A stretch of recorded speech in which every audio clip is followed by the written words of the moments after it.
கோழிகளுக்கு வெயில் காலங்களில் எந்த மாதிரியான தண்ணீர் கொடுக்கணுன்னு பார்த்துட்டு வரோம்.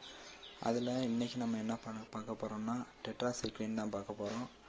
டெட்ராசைக்ளின் பவுடர் வந்து கண்டிப்பாக எல்லார் பண்ணையிலையும் இருக்கணும். இதோட ரேட்டை கூட பாருங்கள், ரேட்டு ரொம்ப கம்மியாக 100 ரூபாய்க்குள்ளே தான் இருக்கும் 100 கிராமு. அதனால் கண்டிப்பாக இதை வாங்கி வச்சுக்கோங்க. டோசேஜ் பாருங்கள், டோசேஜ் வந்து எவ்வளோ இதில் கொடுத்துருக்கோம் அதுபடி நீங்கள் கொடுங்க. நம்ம ஏரியாவில் இப்போ 2 நாள் மழை பெஞ்சிட்ருக்கு.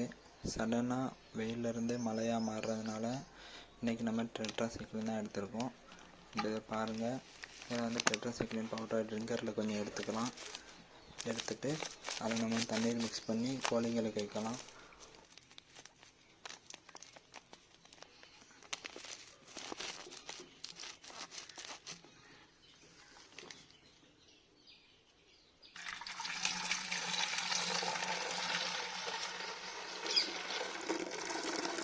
உங்களுக்கு தண்ணீர் வைக்கிறதுக்கு முன்னாடி பழைய தண்ணீரை அதை நேரத்தை எடுத்துடணும். செட்டுக்குள்ளே வைக்கக்கூடாது.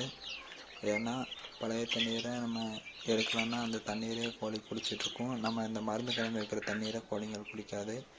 அதனால் பழைய தண்ணீரை எப்போவுமே எடுத்துருங்க. எடுத்துகிட்டு காலையில் ஃப்ரெஷ்ஷாக இதை கலந்து வைங்க. நம்ம இப்போ முக்கியமாக இன்னொன்று என்னென்னா, கோழிங்களுக்கு தீவனம் வச்சுட்டு அதுக்கடுத்து தண்ணீர் வைங்க. பார்த்தாலே தெரியும், கோழிகள் தீவனத்தை கொஞ்சம் தின்னுட்டு எல்லாம் தண்ணீர் தான் குடிச்சிட்ருக்கு. பிடிச்சிருந்தா சப்ஸ்கிரைப் பண்ணுங்கள்.